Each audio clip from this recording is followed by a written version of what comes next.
రాజమౌళి యొక్క నీడ పడకుండా ప్యారలల్ గా పాన్ ఇండియన్ రేంజ్ ఎదిగినటువంటి హీరో ఎవరైనా ఉన్నారు అంటే అది ఖచ్చితంగా అల్లు అర్జున్ అని చెప్పాలి. పుష్ప మూవీ కోసం వెయిటింగ్ నడుస్తుంది అన్నదైతే వాస్తవం. తెలుగు ఆడియన్స్ చూస్తున్నారా, హిందీ ఆడియన్స్ చూస్తున్నారా అన్న విషయానికి వస్తే హిందీ ఆడియన్స్ చూస్తున్నారు.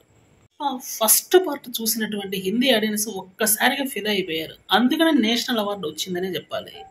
అందులో అల్లు అర్జున్ యొక్క స్టైలింగ్, యాటిట్యూడ్ అదిరిపోయే రేంజ్ లో వర్కౌట్ అయ్యాయి. హిందీ ఆడియన్స్ కి పిచ్చగా నచ్చాయి. అందుకని ఈ వెయిటింగ్. సాధారణంగా యాక్షన్ మూవీస్ అయితే ఎక్కువ లైక్ చేస్తూ ఉంటారు. ఆ విషయం మనకు తెలియదు కాదు. అందుకనే ఇందులో పార్ట్ 2లో అంతకు మించినటువంటి యాక్షన్ ఓరియంటెడ్ సీక్వెన్సెస్ అయితే పుష్కలంగా ఉన్నాయి. పైగా డైరెక్టర్ సుకుమార్ ఏదైతే తిరుగులేనటువంటి ఒపీనియన్ ఏర్పడింది హిందీ ఆడియన్స్. ఎందుకంటే వాళ్ళకి కరెక్ట్ గా కావాల్సినటువంటి కంటెంట్ సుకుమార్ పుష్ప రూపంలో అందించేశాడు. అందుకని వాళ్ళు ఎంతలా వెయిట్ చేస్తున్నారు.